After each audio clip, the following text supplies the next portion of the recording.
Bab 556. Jalur pendakian. Apakah ada sesuatu yang khusus tentang jalur gunung ini? Luban mengaktifkan True Sight dan melihat ke atas. Hutan itu sendiri tampak biasa saja, tetapi tampaknya ada yang aneh di jalan itu. Polusi menyebar di batu bata dan batu, meresap ke tanah di sekitarnya yang kaya humus. Polusi tampak mengalir turun dari puncak gunung, dan tidak jelas apa yang ada di ujung jalan. Meskipun kemampuan kita pasti akan bervariasi di sini, tetap ada beberapa aturan yang sebaiknya dipatuhi. Kata He Chong, dan setelah berpikir sejenak, dia memutuskan untuk mencantumkan semuanya. Pertama-tama, di jalur pegunungan, jangan percaya apapun yang dikatakan orang yang Anda temui, dan segala upaya untuk membuat Anda meninggalkan jalur ini berbahaya. Kedua, jumlah anak tangga di jalur pegunungan itu tepat 1000, tidak lebih, tidak kurang. Jika Anda mencapai tujuan sebelum 1000 langkah, teruslah berjalan. Jika Anda belum mencapai tujuan setelah 1000 langkah, berhentilah dan tunggu. Terakhir, jangan melihat ke belakang. Luban memperhatikan dengan diam. Dengan memberitahuku begitu banyak hal, apakah kamu tidak takut aku akan menjadi orang pertama yang datang? Dia bertanya balik. Selama bukan orang seperti Dai Yuanyang yang menjadi raja misterius, hal lainnya tidak terlalu penting. He Chong menjawab. Lalu mengapa Anda tidak mencabut saja kualifikasinya secara langsung? Luban bertanya lebih lanjut. Dia adalah salah satu dari 9 aliran, anggota sekte Zai Xing. Menurut peraturan, kami tidak berhak melakukannya kecuali seseorang dari keluarga Dai mengusirnya sendiri. Du Ming menjelaskan. Kalau dia tidak mengikuti aturan, kamu juga tidak perlu sekaku itu. Lagi pula, siapa tahu dia akan menjegalmu dari belakang, dan mencelakai kalian semua.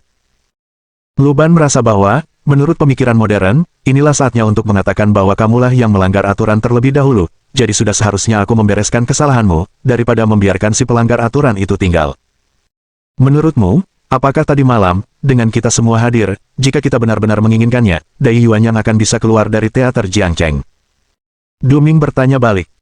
Membunuhnya, membuatnya tampak seperti kecelakaan, melenyapkan orang itu, selain kita yang hadir, tidak akan ada yang tahu.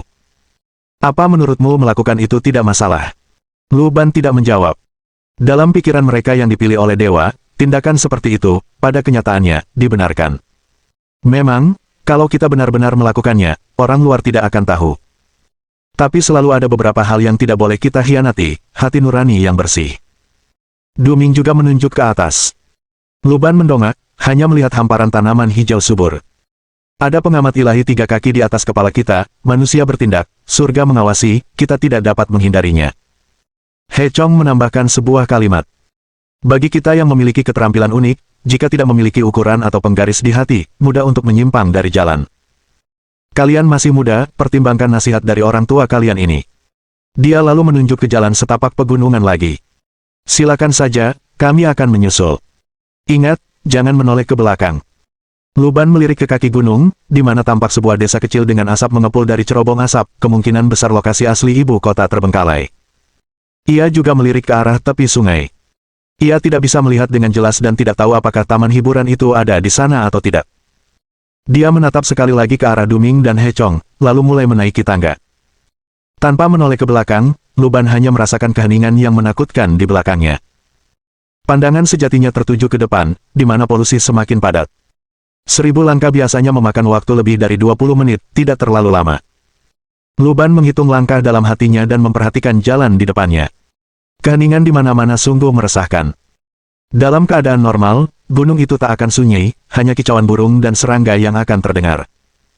Namun kini, di semak-semak hijau ini, tak terdengar suara apapun, hanya keheningan yang meresahkan. Tak lama kemudian, Luban menyadari bahwa bahkan suara langkah kakinya sendiri pun menghilang. Ia merasa seolah-olah ia tidak menginjak anak tangga batu, melainkan menginjak sesuatu yang lunak, seperti bangkai makhluk yang membusuk dan lembek. Dia menunduk dan melihat batu bata berwarna biru keabu-abuan di bawah kakinya, bukan lumpur lunak atau sesuatu yang lebih menjijikkan dan mengerikan. Namun, dalam pantulan samar dari batu bata itu, tampak bayangan gelap tertinggal di belakangnya. Rasanya seperti seseorang. Luban melihat bayangan tak wajar itu bergerak di atas batu bata dan batu sebelum bayangan itu dengan cepat menghilang dari pandangan. Dia mendongak ke depan, jalan itu tampak semakin panjang. Kabut mulai mengepul di sekelilingnya, udara menjadi lengket dan lembab, udara panas dan lembab itu meresap ke dalam pakaiannya, segera membasahi pakaian itu, kain basah itu menempel di kulitnya, membuatnya merasa tidak nyaman. Tiba-tiba, Luban merasakan suara yang tidak biasa datang dari belakang. Di jalan pegunungan yang sunyi ini, suara sekecil apapun mustahil lolos dari pendengaran. Suaranya seperti napas, diiringi langkah kaki ringan, sedikit demi sedikit, sedikit demi sedikit, sedikit demi sedikit mereka semakin mendekati Luban. Luban bahkan bisa merasakannya, napas itu dekat, bergerak melalui ruang, berhembus ke punggungnya, membawa serta hawa dingin yang mendesing. Dia menghentikan langkahnya. "Kenapa kamu berhenti?" Dari belakang, terdengar suara nyaring, bertanya pada Luban dengan nada bercanda. "Tidak perlu menoleh ke belakang, aku tidak bermaksud menyakitimu." Suara itu bergerak dari belakang Luban, menuju ke sisinya. Luban melirik dan melihat bahwa itu adalah Tangke, satu-satunya perempuan di antara pewaris sungai ke-9, yang mengenakan congsam gelap. "Tuan," dia bilang padaku untuk tidak mempercayai siapapun. Luban berterus terang. "Haha, memang, aku juga tidak berencana untuk mempercayaimu." Tangke tampak ceria dibandingkan dengan penampilannya yang dingin, kepribadian terus terang yang jarang dimiliki wanita di era ini. "Apakah Hechong dan Duming memintamu untuk maju ke depan?" Tangke bertanya lagi sambil berjalan di samping Luban, sekilas melihat ekspresinya melalui sudut matanya yang tampak cukup tenang. Luban menganggukkan kepalanya, sementara butiran keringat keruh menetes dari tangannya. Keringat ini telah menetes terus-menerus dari tubuh Luban sejak beberapa waktu yang lalu, ia tampak berkeringat deras. Kenyataannya, keringat ini semua adalah Luban. Luban menggunakan melting untuk menjatuhkan sebagian dirinya ke jalan setapak pegunungan. Di belakangnya, setetes keringat membentuk wajah Luban saat melihat ke depan. Di sisi Luban, tidak ada tanda-tanda keberadaan Tangke sama sekali. Rasanya seperti Luban berjalan maju bahu-membahu dengan udara itu sendiri. Dia berpikir sejenak, lalu membiarkan setetes keringat lainnya kembali menetes. Saat berikutnya, tetesan keringat itu menguap, hilang tanpa jejak. Beberapa saat kemudian, tetesan keringat yang sama muncul di kaki gunung, dengan cepat mengering di bawah sinar matahari. "Jika kamu melihat ke belakang, kamu akan diturunkan dari gunung." Luban bertanya dengan lembut. "Itu yang paling umum." Tangke tampaknya menganggap Luban cukup menarik dan memberikan penjelasan. "Sebenarnya, apa yang terjadi setelah kembali itu tidak pernah pasti, ada yang akhirnya kembali ke kaki gunung untuk memulai hidup baru, ada yang menghilang tanpa jejak dan tidak pernah muncul lagi di dunia manusia. Apakah itu berbahaya?" Maksud Luban adalah tugas berbahaya seperti itu dalam kontes untuk Raja Misterius tampaknya terlalu berlebihan. Seperti halnya pertandingan olahraga, pertandingan tersebut pada umumnya tidak akan memuat kejadian yang membahayakan nyawa, karena hal itu semata-mata mengakibatkan pertikaian internal.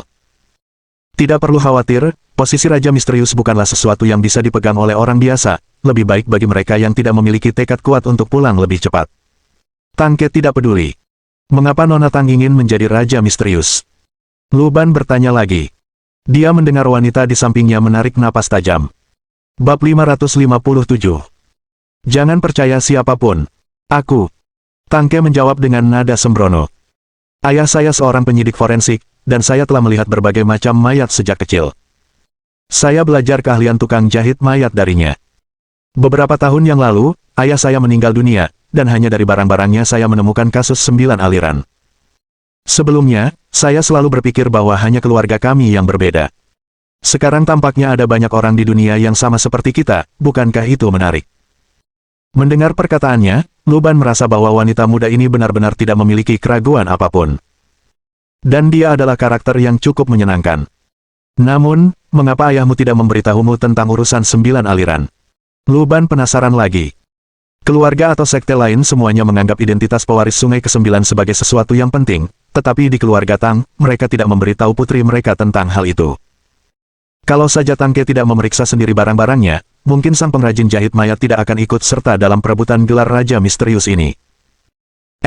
Tapi apakah Tangke ini orang sungguhan masih belum pasti, dan apa yang dikatakannya mungkin tidak benar. Keringat yang menetes di punggung Luban dipantau oleh kewaspadaannya sendiri. Dia tidak mendapat jawaban dari Tangke. Karena Luban merasakan kehadiran di sampingnya menghilang. Dia melirik, dan siluet di Congsam itu telah menghilang, tidak tahu apakah ia dikirim menuruni gunung atau apakah ilusi yang ada untuk menipu Luban telah pergi karena tidak mendapatkan apa yang diinginkannya. Setelah berjalan beberapa langkah lagi, Luban melihat sosok lain muncul dari kabut tebal di depan. Itu adalah si Buen, berambut putih namun tetap tegap dan kokoh. Luban berpikir sejenak dan akhirnya memutuskan untuk tidak memanggil pihak lain secara gegabah, hanya mendekat selangkah demi selangkah. Setelah beberapa langkah, tepat saat Luban muncul di belakang lelaki itu, dia tiba-tiba merasakan deja vu.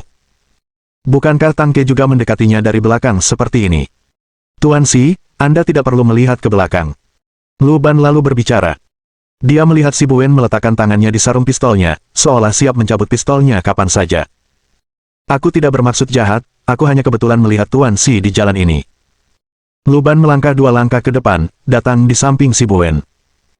Tak ada setetes keringat pun membasahi tubuh lelaki tua itu, kabut basah dan lengket itu seakan menghindarinya sama sekali, tak meninggalkan jejak apapun. Lu Ban, yang mengikuti di belakang, melirik ke depan dan langsung menyadari adanya masalah. Di jalan ini, hanya ada Si Buen, bukan dia. Lu Ban. Sial, ternyata masalahnya ada pada saya. Jalan ini cukup mudah, cukup ikuti aturannya dan kamu akan baik-baik saja. 2000 langkah mungkin terdengar banyak, tapi sebenarnya tidak terlalu panjang. Si Buen berbicara dengan suara lemah, masih waspada terhadap Lu Ban. 2000 langkah, bukankah 1000? Lu Ban segera bertanya.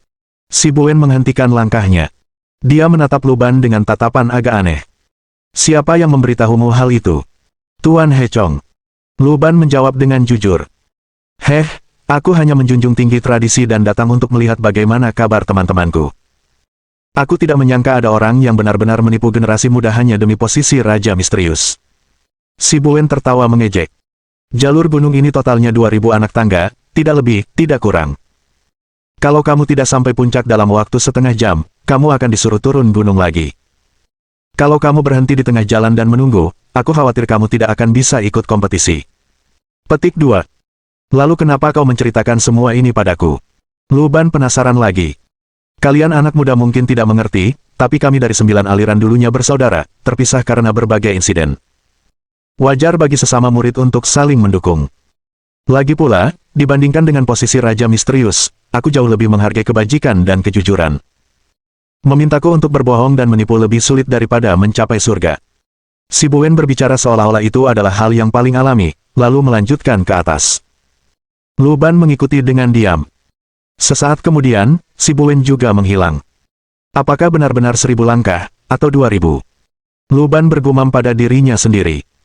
Menurut perkataan He Chong, seseorang tidak boleh mempercayai siapapun yang ditemuinya di jalan setapak pegunungan, yang berarti apa yang dikatakan Si Buen pastilah sebuah kebohongan. Namun bagaimana jika kata-kata yang diucapkan He Chong di awal adalah kebohongan? Bagaimana jika sebenarnya dibutuhkan 2000 langkah dan He Chong telah mengarang nasihat tentang tidak mempercayai orang lain untuk menyesatkan Lu Ban dengan sengaja? Hal ini menyebabkan teka-teki putaran klasik. Dengan keringatnya yang menetes, Lu Ban mengawasi kondisi jalan pegunungan itu, namun tak seorang pun terlihat di tempat-tempat yang dilaluinya. Di jalan pegunungan yang panjang ini, hanya ada Lu Ban.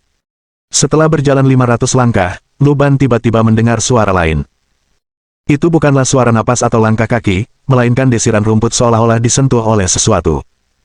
Lu Ban melihat ke arah hutan di sebelah kirinya. Tampaknya ada sesuatu yang bersembunyi di bawah semak-semak di sana. Sebuah suara terdengar. Selamatkan, selamatkan aku. Itu adalah teriakan minta tolong. Lu Ban melangkah lebih dekat, lalu melirik area itu sekilas dengan true sight. Dia melihat seseorang terbaring di sana. Zhang tua. Dia adalah si buta Zhang, pejabat pemotong kertas. Lelaki tua ini, yang usianya hampir mencapai 70 tahun, setengah terbaring di semak-semak, tampaknya terluka oleh tembakan, dengan beberapa lubang peluru di jaketnya, yang dari sana mengalir darah, tampak terluka parah. Jangan mendekat. Si buta Zhang melihat Lu Ban dan langsung berteriak. Jangan tinggalkan jalan pegunungan ini, atau kamu mungkin akan mengalami kemalangan. Dia menambahkan kata peringatan. Zhang tua, bagaimana kau bisa ada di sini, siapa yang menembakmu? Setelah menilai Blinman Zhang, setidaknya berdasarkan tingkat pemahaman saat ini, True Sight menilai bahwa individu tersebut adalah manusia. Siapa lagi kalau bukan seseorang yang membawa senjata, dan itu adalah Si Buen. Si buta Zhang menghela napas, seakan menyesal karena telah mempercayai orang yang salah. Kupikir dia sama sepertiku, di sini hanya untuk menjadi saksi, tapi siapa sangka, orang ini sudah mengkhianati Nine Streams. Dia mendorongku dari jalur gunung lalu menembakku dari tempat penyergapan. Dia datang ke sini bersama Dai Yuanyang, satu secara terang-terangan dan satu lagi secara diam-diam. Jika Dai Yuanyang gagal membujuk kita, maka giliran Si Buen yang akan bertindak. Sayangnya, napasnya tersengal-sengal, suaranya lemah. Zhang tua, aku punya pertanyaan. Kata Lu Ban. Sebenarnya ada berapa anak tangga di jalan pegunungan ini? Mendengar pertanyaan Lu Ban, si buta Zhang terdiam sesaat. 1500. Begitu sampai di sana, kau akan melihat sebuah platform, yang merupakan titik akhir. Sesampainya di sana, carilah Seven Master untuk menyelamatkanku. Jangan percaya siapapun lagi. Luban mengangguk dan kemudian tiba-tiba bertanya. Zhang Tua, kenapa kau tidak berbalik? Kalau kau berbalik, kau akan langsung dikirim ke kaki gunung, dan kau bisa pergi mencari bantuan, kan? Mendengar perkataan Luban, si buta Zhang terkejut. Anak muda, kau cukup pintar. Si buta Zhang tertawa, dan lubang-lubang peluru di tubuhnya tampak sembuh tiba-tiba, seluruh warna tubuhnya memudar, berubah menjadi patung kertas seperti yang dibakar orang di kuburan selama ritual pemakaman. Apakah ini nyata, atau palsu? Luban berkomentar pada dirinya sendiri dan terus memanjat. Bab 558. Zombie. Pada langkah ke-700, Luban merasakan udara di sekitarnya menjadi sedikit lebih dingin. Kabut semakin tebal dan tebal, hampir menutupi pemandangan sekitar. Luban merasa seolah-olah sedang berjalan di antara awan, tangga di bawah kakinya menjadi satu-satunya bukti bahwa dia terus melangkah maju. Dalam keheningan total ini, Luban melihat kabut menyebar seperti polusi, meresap sedikit demi sedikit ke dalam tubuhnya. Bagi orang awam, menghirup kabut ini kemungkinan besar akan menyebabkan gangguan mental ringan, halusinasi, agitasi, depresi, dan gejala lainnya. Dan bagi mereka yang sudah terkontaminasi, kabut semacam itu sebenarnya dapat memperkuat kekuatan super yang disebabkan oleh kontaminasinya, sehingga menciptakan ilusi peningkatan kekuatan. Saat dia terus bergerak maju, Luban tiba-tiba melihat seseorang berdiri 2 atau 3 langkah darinya. Orang itu berbadan gemuk, seakan-akan tubuhnya telah diracuni oleh alkohol dan daging, berdiri di sana dengan ringan seakan-akan akan jatuh setiap saat. Dari belakang, Luban dengan cepat mengenali bahwa ini adalah guru ketujuh. Guru ketujuh. Orang itu tampaknya sama sekali tidak menyadari kedatangan Luban. Setelah mengambil 2 langkah dalam rentang 3 langkah, Luban mencapai anak tangga di belakangnya dan berteriak. Tidak ada respon. Luban melirik dan mendapati guru ketujuh sedang linglung, seolah setengah tertidur atau terganggu oleh sesuatu yang mengusik pikirannya, berdiri di sana tak bergerak bagaikan boneka yang diikat dengan tali. Dia mendesak guru ketujuh. Bertentangan dengan kesan awalnya, tubuh guru ketujuh sangat kaku, seperti orang mati. Luban melangkah maju lagi. Dia memiringkan kepalanya dan melihat wajah guru ketujuh berwarna biru besi, pucat dengan semburat hitam, matanya merah, seolah-olah dia menahan napas dengan kuat, menyebabkan darah mengalir deras ke kepalanya. Kondisi seperti itu sungguh mengerikan. Guru ketujuh. Luban menepuk bahunya. Dalam sekejap, bulu-bulu halus berwarna putih tumbuh di wajah guru ketujuh, kuku-kukunya memanjang, dan kulitnya berubah menjadi hitam keunguan sementara matanya menjadi merah darah. Suara aneh keluar dari tenggorokannya saat guru ketujuh menerjang Luban. Kekuatannya hebat, bahkan cukup untuk memecahkan tangga di bawahnya. Kukunya yang tajam tampak terkontaminasi racun, dan goresan atau kontak apapun akan menyebabkan cedera serius. Seven Master telah berubah menjadi salah satu zombie tangguh seperti yang dibicarakan dalam rumor, ganas dan jahat. Tapi orang macam apa Luban itu? Ia telah berkelana di wilayah asing selama bertahun-tahun, terlatih dalam pertempuran, dan telah menyaksikan segala macam kekacauan.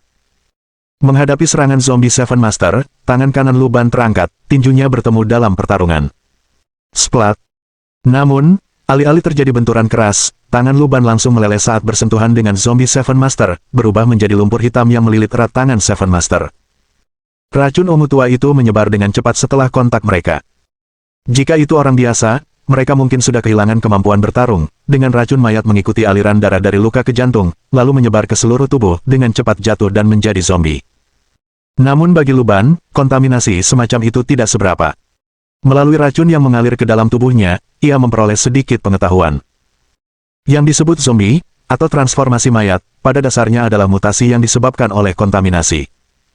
Pengetahuan yang awalnya digunakan untuk menciptakan zombie atau mumi pada dasarnya mengandung tingkat polusi tertentu, dan zombie yang dihasilkan melalui cara tersebut secara alami merupakan konglomerat polusi. Namun, yang satu ini di hadapannya. Luban yang mencair dengan cepat menyebar dan mengikat zombie itu dengan erat. Sekalipun lawannya memiliki kemampuan supranatural yang jauh melampaui batas manusia, itu seperti sebuah tinju yang menghantam air, dengan cepat larut menjadi kabut hitam pekat akibat ikatan Luban dan hanyut terbawa angin. Tangga di depan mata Luban tiba-tiba menjadi jelas. Apakah karena polusi, yang menguasai jiwa dan menciptakan ilusi, sehingga aku melihat guru ketujuh yang telah mengalami mutasi karena era yang sedang kujalani? Mungkin karena di antara sedikit orang ini, Luban hanya memiliki sedikit kesan tentang guru ketujuh, yang ahli dalam pencurian, dan kesan ini sebagian besar datang dari berbagai film dan permainan video, maka muncullah tontonan tadi. Dia memandang ke depan dan sudah dapat melihat sebuah platform yang tampak seperti akhir. Luban menaiki tangga selangkah demi selangkah hingga mencapai anak tangga ke-1000. Tampaknya itu adalah sebuah paviliun peristirahatan, struktur kayunya mengeluarkan bau busuk di tengah kabut lembab. Paviliun itu kosong, tanpa seorang pun yang terlihat. Luban masih tidak berbalik, dia berdiri di tempat menunggu beberapa saat. Di belakangnya, terdengar bisikan-bisikan, seperti nyanyian pelan di telinganya, tetapi Luban tetap tidak bergerak, berdiri di sana. Jika ditanya apakah ini 1000 langkah atau 2000 langkah, Luban lebih suka percaya ada 1000 langkah, karena menurut pisau cukur Okam, percaya kepada He Chong adalah yang paling sederhana, informasi di sepanjang jalan mengandung terlalu banyak kontradiksi. Setelah sekitar 5 menit, Luban merasa kabut tebal di sekelilingnya telah hilang sepenuhnya. Dia melihat sebuah jalan setapak telah muncul di sekitar paviliun, menuju ke sebuah bangunan di hutan tak jauh dari sana. Sepertinya ini tempatnya. Luban melangkah maju, tiba di sebuah halaman yang menyerupai dojo atau kuil. Dengan karakteristik kuno, dia belum pernah melihat arsitektur serupa di Gunung Jiangcheng setidaknya 100 tahun kemudian. Pada saat yang sama, dia melirik ke belakang dengan diri meltingnya dan tidak terjadi apa-apa, yang tampaknya mengonfirmasi bahwa dia memang telah mencapai titik akhir. Dan dialah yang pertama. Luban memasuki rumah dan melihat lukisan tinta tradisional tergantung di aula masuk, di mana beberapa sosok bertarung melawan monster di pegunungan, monster-monster bermata banyak dan tubuh yang terbuat dari tentakel. Meskipun lukisan itu adalah lukisan tinta, lukisan itu tetap menggambarkan distorsi dan kegilaan para monster. 9 kursi ditempatkan di aula masuk, yang tampaknya berhubungan dengan pewaris sungai ke-9. Aku penasaran apakah ada sesuatu yang bisa dimakan. Luban mencari lebih jauh dan menemukan beberapa kamar untuk tempat tinggal, demikian pula dapur. Ia melihat dapur itu diisi dengan banyak bahan-bahan segar, baik sayur-sayuran maupun daging, yang cukup mewah dan melimpah di tahun-tahun yang penuh kekacauan ini. Memikirkannya, Luban langsung mengambil pisau dapur dan mulai memasak berdasarkan keahliannya sendiri. Setelah sekitar 15 menit, ia melemparkan ayam yang sudah disiapkan ke dalam panci untuk direbus dan, menunggu sesaat, ia mendengar suara-suara berisik datang dari luar. Dia melirik dan tampaklah orang lain telah tiba dan sedang bertengkar. Sepertinya mereka tidak istimewa. Luban pertama kali mendengar suara Dai Yuanyang. Dia berdiri agak jauh dari yang lain, tampak agak berlumpur, tetapi dialah yang paling dekat dengan rumah. Apakah kamu benar-benar orang pertama yang tiba?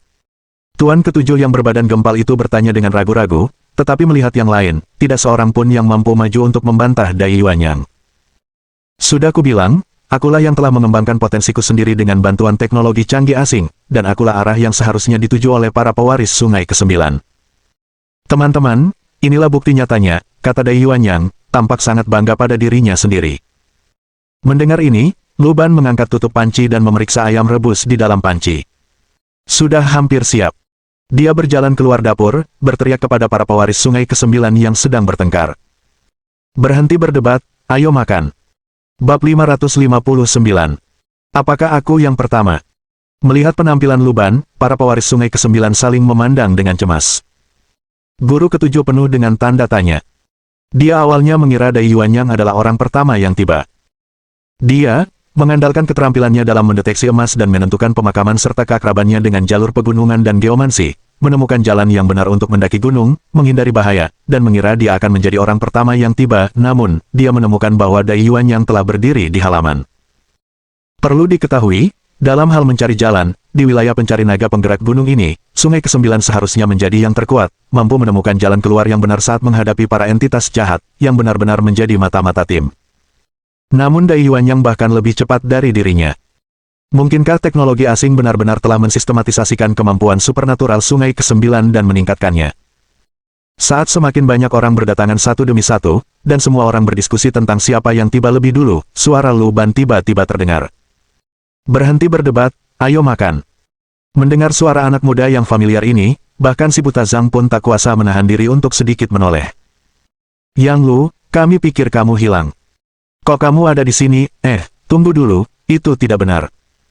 Tepat saat guru ketujuh hendak bertanya, dia merasakan ada sesuatu yang tidak beres. Kakak Lu, kapan kamu sampai? He Chong segera bertanya. Saya sendiri tidak begitu yakin, saya sampai di sini dan tidak melihat siapapun di sekitar, dan saya lapar, jadi saya pergi ke dapur untuk melihat apakah ada yang bisa dimakan. Karena ada bahan-bahannya, saya masak saja sendiri. Luban mengatakan kebenaran yang sebenarnya. Mendengar ini, Dai Yuanyang pun tak dapat menahan diri untuk tidak dipenuhi tanda tanya. Dengan bantuan seorang profesor, ia telah memahami beberapa aturan misterius Gunung Jiangcheng melalui kombinasi sains dan kekuatan supernatural. Hanya dengan cara inilah ia dapat mendaki gunung dengan kecepatan tercepat, dan meskipun demikian, ia tetap membutuhkan waktu lebih dari setengah jam dan menghadapi beberapa bahaya. Namun, pemuda ini, setelah menghitung waktu, bahkan tiba seperempat jam lebih awal, dan bahkan sudah memasak. Apakah itu mungkin? Apakah ini sesuatu yang dapat dilakukan manusia? Dai Yuanyang sempat ragu kalau Lu Ban berbohong, dia pasti menggunakan cara lain untuk mendaki gunung lebih awal. Tuan Lu datang bersama kami, melangkah ke gunung tepat sebelum kami. Karena tiba sepagi itu, beliau pasti juga memiliki keahlian yang unik. Du Ming melangkah maju untuk menjelaskan kepada Lu Ban saat itu. Tuan Lu, bisakah Anda menceritakan pengalaman Anda selama perjalanan ini? Mendengar hal ini, Lu Ban menceritakan seluruh perjalanannya secara detail. Ia agak samar-samar tentang bagaimana ia menghadapi para zombie di akhir, tetapi ia tidak menyembunyikan apapun. Petik 2. Memang, jalan pegunungan ini adalah tentang menghadapi iblis hati dan mengalahkan diri sendiri. Jika kau tak bisa mempertahankan niat awalmu, ilusi-ilusi yang kau temui di jalan akan menjadi rintangan. Du Ming membuat pernyataan reflektif. Dalam kehidupan, bagaimana mungkin seseorang tidak memiliki obsesi atau aspirasi? Jalur pegunungan ini dapat mengintip ke dalam hati seseorang, memperlihatkan kelemahan sifat manusia, dan menciptakan ilusi untuk menyihir pikiran. Jika tekad seseorang tidak cukup kuat, mereka akan terhalang di gerbang, dan berjuang melawan keraguan juga membutuhkan waktu. Akhirnya, setelah mengalahkan iblis hati, seseorang mungkin masih menghadapi serangan dari monster ilusi, dan tanpa kemampuan nyata, menyelesaikan jalur dengan mulus tidaklah pasti. Namun kecepatan Lu Ban seolah-olah dia berbuat curang. Dia sama sekali tidak terpengaruh oleh ilusi tersebut, dan bahkan menghabisi monster ilusi terakhir dengan kecepatan tinggi. Kalau saja Lu Ban lebih cepat beberapa langkah saja dari mereka, itu masih dalam batas kewajaran, tetapi Lu Ban bahkan sudah selesai memasak makanan, yang mana bukan hanya selangkah atau 2 langkah lebih maju. Mungkin saya hanya beruntung dan tidak menemui banyak hal berbahaya. Lu Ban berspekulasi dengan santai. Mungkin, kembali ke kesederhanaan adalah jalan langsung menuju Raja Misterius. Guru ketujuh bergumam pada dirinya sendiri. Sudahlah, jangan bahas ini lagi. Yang penting makan, bahan-bahan ini seharusnya baik-baik saja, kan? Aku sudah coba beberapa, dan rasanya lumayan enak. Lu Ban memanggil semua orang untuk makan. Melihat hidangan di meja dengan persiapan yang agak aneh, semua orang semakin terdiam. Apakah Lu Ban benar-benar menganggap ini sebagai tamasya musim semi? Tak seorang pun mulai makan, dan Dai Yuan yang duduk di samping dengan tatapan dingin, hanya si buta Zhang yang pertama meraih sumpit, mengambil sepotong daging. Rasanya tidak buruk, katanya setelah mengunyah dan menelan. Yang lainnya kemudian mulai menggunakan sumpit mereka juga. Setelah semua orang puas minum dan makan, guru ketujuh berdeham. Dalam tantangan pertama ini, yang tercepat adalah adik muda kita, Lu Ban, tempat kedua diraih keluarga Dai, saya ketiga, Zhang Tuas harusnya keempat, dan Tuan Sibuen kelima, jadi mari kita hitung skor kita. Yang mengejutkan Lu Ban, selain guru ketujuh, yang ahli dalam menemukan jalan, si buta Zhang ternyata telah tiba lebih awal daripada si Buen yang gesit. Mengingat sekilas Lu Ban melihat si buta Zhang tergeletak di pinggir jalan dan kertas umpan yang digunakannya untuk melarikan diri, veteran yang dapat berpartisipasi dalam kontes Raja Misterius untuk keempat kalinya ini mungkin tidak selemah yang terlihat. Tantangan kedua adalah bermalam di sini dan mencari benda tersembunyi di tempat ini, yaitu Liontin Giok warisan leluhur kami. Liontin Giok ini dibagi menjadi 9 bagian.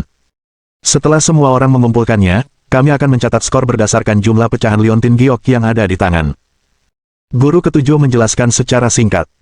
Saya pandai mencari sesuatu. Lu Ban berkomentar. Yang lainnya menatapnya satu demi satu. Pemuda yang kuat ditakuti dalam perkelahian, dan sebagai yang termuda di antara mereka, Lu Ban mungkin memiliki beberapa trik khusus. Penampilannya di tahap pertama pendakian gunung telah membuat orang lain waspada, sekarang tampak bahwa Lu Ban akan menjadi lawan yang tangguh di jalan untuk menjadi Raja Misterius. Ngomong-ngomong, Tuan Ketujuh, kenapa kita harus bermalam untuk mencari? Tidak bisakah kita mencari Liontin Giok itu sekarang? Lu Ban, penasaran seperti biasa, bertanya lagi. Kata si Buen singkat dari samping. Lu Ban menanggapi, lalu dia mengamati ruangan dengan terus sight. Dalam sekejap, ia melihat sudut ruangan dipenuhi kabut hitam pekat, mirip polusi di jalur pendakian, tetapi bahkan lebih pekat dan tebal. Polusi ini seolah perlahan merembes keluar, mengalir keluar, dan sepertinya polusi di jalur pendakian gunung berasal dari dalam dojo ini. Ada beberapa titik di mana polusi ini terkonsentrasi, dan Lu Ban menduga bahwa di sanalah letak potongan Liontin Giok. Namun, karena hari sudah siang, bukan saatnya baginya untuk bertindak. Jadi, Lu Ban hanya mengingat beberapa posisi yang ia perhatikan. Sore harinya, semua orang mulai bergerak, mencari petunjuk. Hanya si buta Zhang yang tetap duduk di tempat asalnya. Zhang tua, apakah kamu tidak akan memeriksa halaman? Lu Ban bertanya. Saya hanya orang buta, saya tidak bisa melihat tata letak halaman, saya serahkan saja pada kalian yang lebih muda. Si buta Zhang berbicara seakan-akan dia sudah menyerah, tetapi tindakannya bukannya tanpa tujuan, seolah-olah dia sudah melihat lokasi benda-benda tertentu. Orang tua itu mengambil cangkir tehnya dan menyeruputnya. Jika Anda tertarik dengan tempat ini, saya sarankan Anda melihat aula doa, Anda mungkin menemukan sesuatu yang berharga di sana. Si buta Zhang menunjuk ke arah bangunan yang agak tidak pada tempatnya di dalam halaman. Lu Ban mengucapkan terima kasih padanya, melintasi halaman yang dipenuhi dedaunan yang membusuk, melirik bangunan itu, lalu masuk ke dalam. Di dalam, Lu Ban melihat sebuah berhala dewa. Ini jelas bukan dewa yang terhormat. Lu Ban bergumam pada dirinya sendiri sambil melihat penampilan sang idola. Bab 560. Panggilan Pegunungan. Berhala-berhala dewa tradisional memiliki mata yang ramah dan senyum yang ramah, memberikan kesan damai pada pandangan pertama. Berhala yang tidak sedap dipandang atau berekspresi garang biasanya digunakan sebagai penjaga pintu. Hakikat agama adalah menumbuhkan keyakinan, sehingga menciptakan aura keterbukaan sangatlah penting.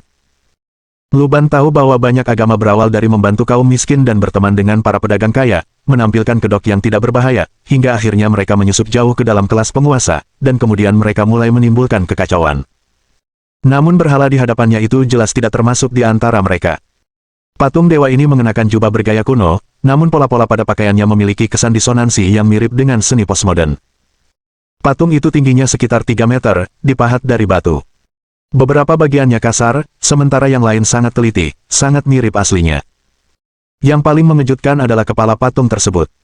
Alasan menyebutnya sebagai kepala, dan bukan wajah, adalah karena itu sama sekali bukan kepala manusia. Kepala itu botak dan mengeluarkan sensasi licin yang memuakkan. Lebih jauh ke bawah, terdapat 4 pasang mata sipit yang mengingatkan Lu Ban pada anak-anak bermata 4 dari kota senja.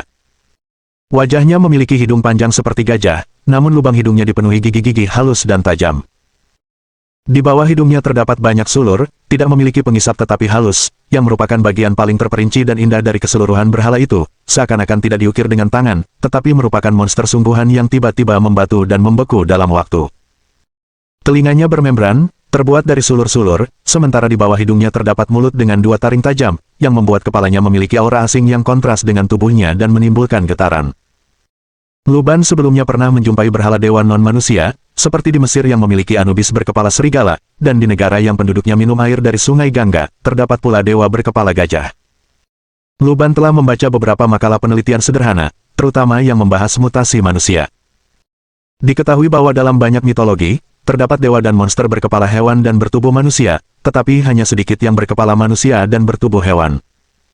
Jika tidak, legenda urban seperti anjing berwajah manusia tidak akan ada. Entah mengapa, manusia tampaknya lebih menerima monster beranggota tubuh manusia daripada monster beranggota tubuh hewan dan berwajah manusia. Dan kini, berdiri di kuil Tao, Lu Ban tidak tahu siapa dewa agung yang dimaksud. Tubuh patung tersebut, berbeda dengan kepalanya, terlihat sangat kasar, sehingga memunculkan spekulasi bahwa mungkin patung itu awalnya adalah seekor monster, berubah menjadi batu dan ditinggalkan di sana, sementara generasi berikutnya mengukir tubuhnya menjadi bentuk manusia untuk menipu diri mereka sendiri.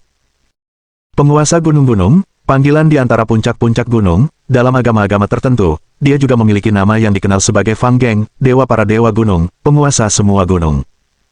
Setiap puncak di dunia ini adalah wilayah sucinya. Di sampingnya, terdengar suara yang jelas dan hangat. Lu Ban menoleh dan melihat sosok Tang Ke yang anggun dan memeluk erat. Nona Tang, Anda tahu banyak tentang hal ini? Lu Ban bertanya. Ia melirik altar di depannya. Altar itu tampak terbengkalai selama bertahun-tahun, hanya menyisakan sisa-sisa tulang hewan yang hancur, mungkin ayam atau kelinci, tetapi tetap saja telah dimakan hingga tak terlihat. Tepatnya, itu ayahku. Tang Ke tersenyum.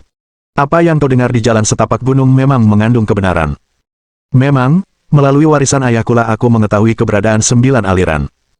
Di antara harta benda itu terdapat kisah-kisah rakyat yang dikumpulkan ayahku selama perjalanannya melintasi negeri. Ayahmu bepergian ke seluruh negeri. Lu Ban penasaran.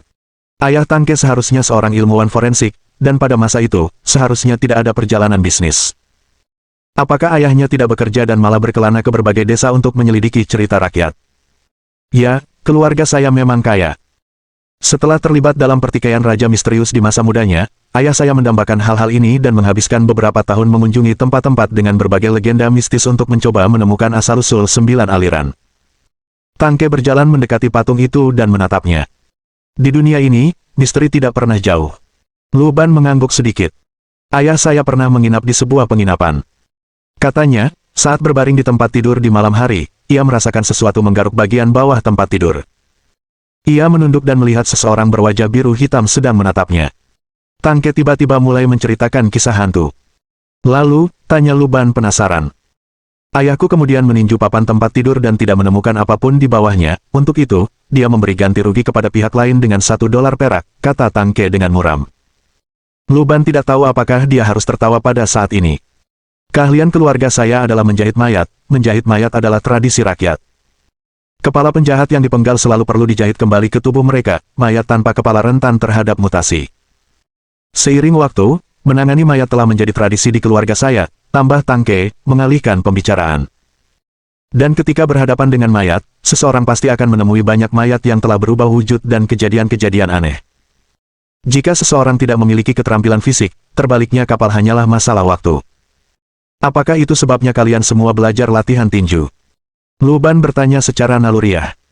Konon, latihan tinju keluarga Tang begitu dahsyat hingga seseorang bisa meninju panel pintu. Dari lelucon Tangke baru-baru ini, terlihat jelas bahwa ayahnya juga bisa meninju ranjang, dan Luban menduga bahwa Tangke, meskipun tampak mungil dan halus, mungkin bisa membunuh 3 orang kintian-tian dengan 1 pukulan. Jangan khawatir, aku tahu cara mengendalikan kekuatanku, aku tidak akan menjepitnya. Mulut Tangke menyeringai. Ia berusia 30-an, usia prima, dan melihat Luban, seorang pemuda tampan dan menarik dengan wajah yang mencapai batas kecantikan manusia, wajar saja jika ia harus sedikit menggodanya. Mencubitnya. Mencubit bagian apa? Bagaimana cara mencubitnya? Luban hanyalah seorang anak yang polos dan tidak mengerti apa yang dibicarakan Tangke. Apakah Fang Geng ini punya latar belakang? Dia memutuskan untuk kembali ke masalah serius, karena dia tidak datang hanya untuk bersenang-senang. Dia berasal dari alam atas luar, pencipta semua gunung di dunia ini. Legenda mengatakan bahwa dia tertidur di bawah puncak tertentu, setiap napasnya adalah gempa bumi. Jika Fang Geng terbangun, itu akan membawa perubahan dahsyat, melemparkan umat manusia ke kiamat. Hanya dengan terus berkorban, kita dapat membuatnya tertidur, jelas Tangke. Itu cukup mengesankan. Kalau begitu, kurasa dia mungkin tidur di bawah Himalaya, kalau tidak di suatu tempat di Sichuan dan Shu, atau di Siberia. Luban terkekeh. Tentu saja, meskipun legenda tersebut mungkin benar, entitas yang disebut Fang Geng itu mungkin merupakan dewa jahat yang tersegel, dan memberikan pengorbanan kepadanya hanya akan memberikan pengetahuan yang tercemar. Dia melangkah maju 2 kali, mengamati patung dewa dari dekat. Pada saat itu, Luban melihat di belakang patung dewa, di atas jerami yang lembab dan berjamur, tergeletak sesosok tubuh yang mati. Mayat itu tampak telah lama meninggal, mengenakan pakaian compang camping dengan daging yang membusuk bahkan belatung pun telah layu. Yang lebih mencengangkan lagi adalah keadaan kematian mayat tersebut. Mohon dukungan dari omom ante-ante sekalian, buat subscribe atau sharekan novel Mimin ke Facebook kalian, agar channel Mimin bisa terus berkembang. Dengan begitu, Mimin bisa lebih semangat untuk up novel seru lain ke depannya. Buat teman-teman yang sudah subscribe dan sharekan novel Mimin, Mimin ucapkan terima kasih sebanyak-banyaknya. Sekiranya teman-teman menghadapi masalah video diputar dalam bahasa Inggris, coba tukar kepada bahasa Indonesia original melalui cara ini. Semasa mendengarkan, pencet tombol setting di atas kanan video, pilih audio track dan tukar bahasa.